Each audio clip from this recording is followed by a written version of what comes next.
So I was saved about 2 years ago from, atheism, and I have a pretty atheistic family.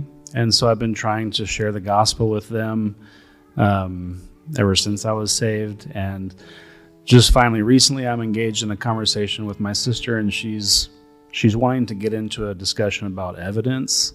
And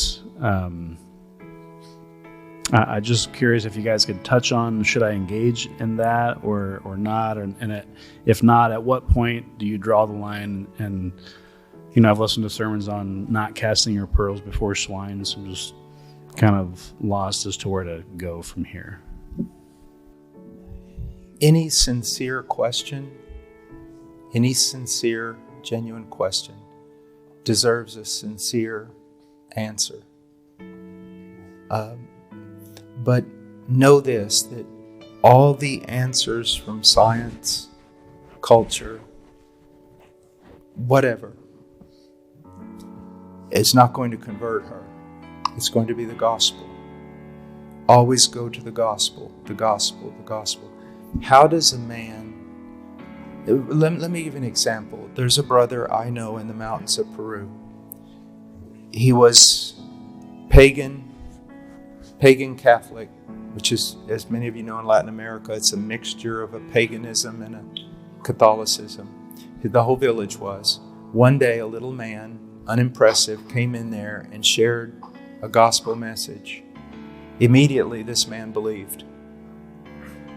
The next day, the whole village got together and they were going to, it's a thing they will do for punishment, they were going to bathe him in boiling water if he didn't recant. Now, I want you to think about something. He hears a message that contradicts his entire tribe, his entire village of people. He hears it from a little unimpressive poor man who only stammeringly shares the gospel for 30 minutes. Yet in that moment, he comes to believe that Jesus is the Christ resurrected from the dead and that salvation is by faith. He never read evidence that demands a verdict. He knows nothing about Van Tilian apologetics. No reasons to believe were given to him. Nothing about who moved the stone. There was nothing. It was the gospel message. How is it that with that small thing, he's now willing to die for his faith?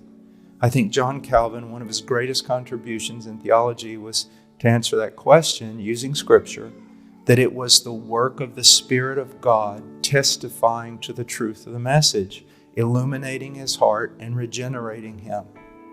So that should be your concentration. Speaking forth the gospel, demonstrating the gospel to your family, which means if you try to share with them and they say no, do not badger them. Do not give them a reason to say, look what he's become, a fanatical person who just badgers us and judges us. No, seek to share the gospel with them. If they say we don't want to hear it, stop. And serve them and love them and bless them, not in a way in which you're trying to draw attention to yourself, but out of a sincere heart. If she has an honest question, like, what about evolution?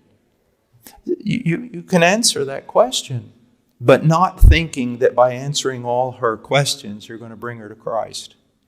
It is the power of the gospel. It is always the power of the gospel.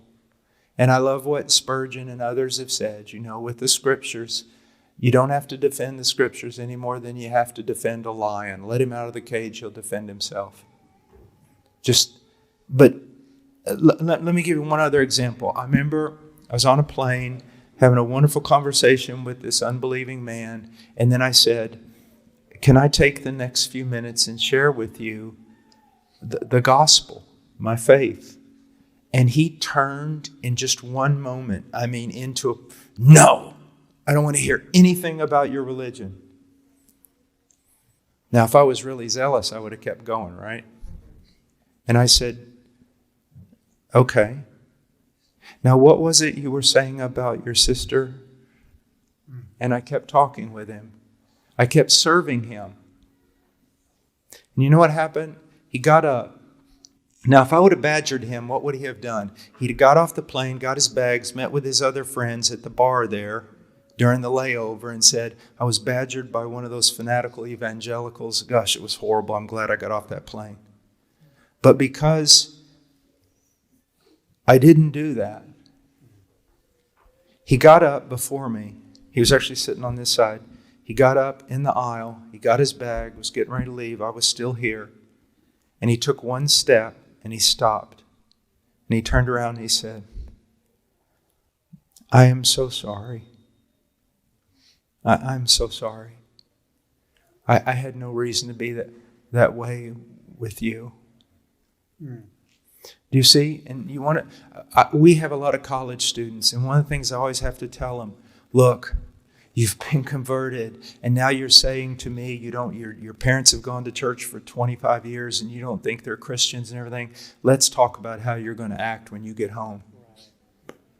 You are going to not come in there like some zealot. You are going to come in there and share your faith. Mom, Dad, look at this, what happened to me. And then you're going to serve them, humble yourself before them, be more obedient than they could ever imagine you would be.